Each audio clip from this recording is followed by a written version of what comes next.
Hello and welcome to glennzb TV for Thursday, the show that puts glennzb into your virtual headset. Yes, I'm bringing New Zealand to the world, and the world to New Zealand.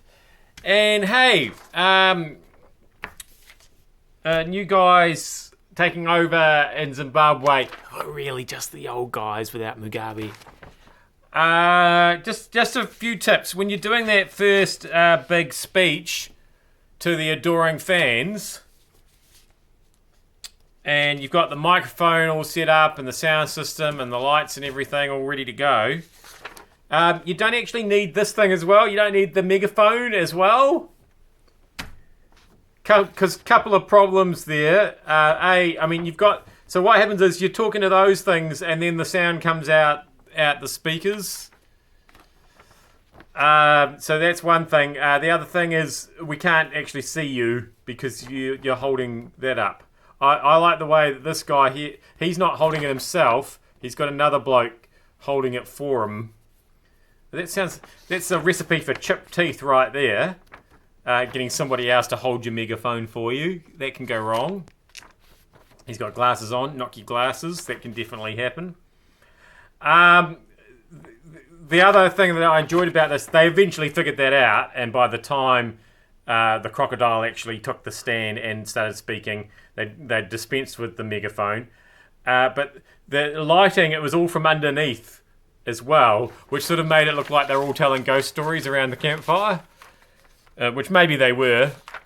I think it is a kind of a scary situation for Zimbabwe. But anyway... what I'm saying is I wonder if maybe they just need to hire some kind of AV consultants. Maybe they should get Stage It from Orewa, which is a local outfit I'm familiar with. They do good work. Bit of light, bit of sound. Really get all that sorted out. And then Zimbabwe can really move forward. You've got to be well lit and you've got to be heard. Now, my first impressions of the autumn budget out of the UK were wrong, because I looked up and I saw that headline there, frozen beer, wine, cider, and spirits, and I thought, wow, cocktail hour. Everybody's getting frozen drinks, alcoholic drinks. But you've got to. So that's why you can't just click on a headline. You've got to look deeper, and they've frozen the alcohol duty on those things. That's what has actually happened there, that's good news too. So how alcohol won't get dramatically more expensive any time soon in the UK. So I'm a fan of that. If they'd lowered it and then made it free, that would be even better. Of course, I'd be there in a minute. You can definitely get too much information in this day and age. Just because you can hold a press conference the entire world gets to see, and you can put big graphics and photos and things on a presentation behind you, doesn't mean that you necessarily should. So we've got the North Korean soldier who ran his way to be a defector across the border. You may or may not have seen the video of this. Got shot a couple of times there in the process. However, he's regained consciousness, which is good news for him.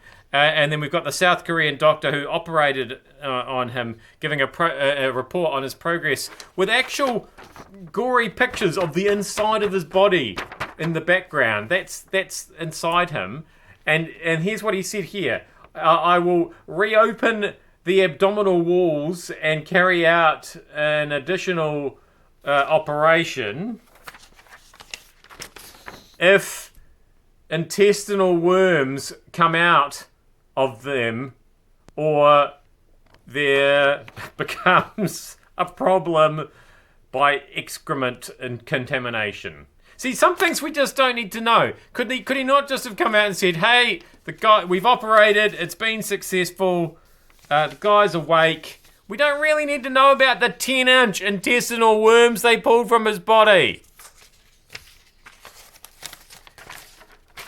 If I seem a bit agitated this morning, it was because I was late to work.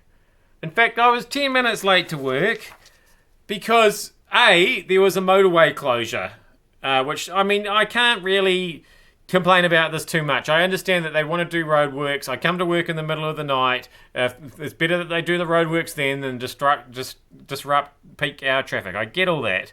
What I do take offence to is a police checkpoint setting up on the diversion so people are already going to be late.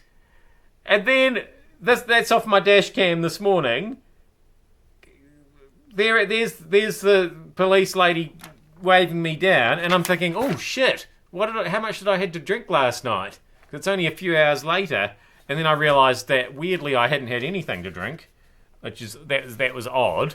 But they weren't even breath testing; they were checking people's licenses. They were checking people's licenses at, what have we got there? 3:39 a.m. Which actually is more or less the time I normally arrive at work, but instead I'm in the middle of the Albany industrial area because I'm on a motorway diversion.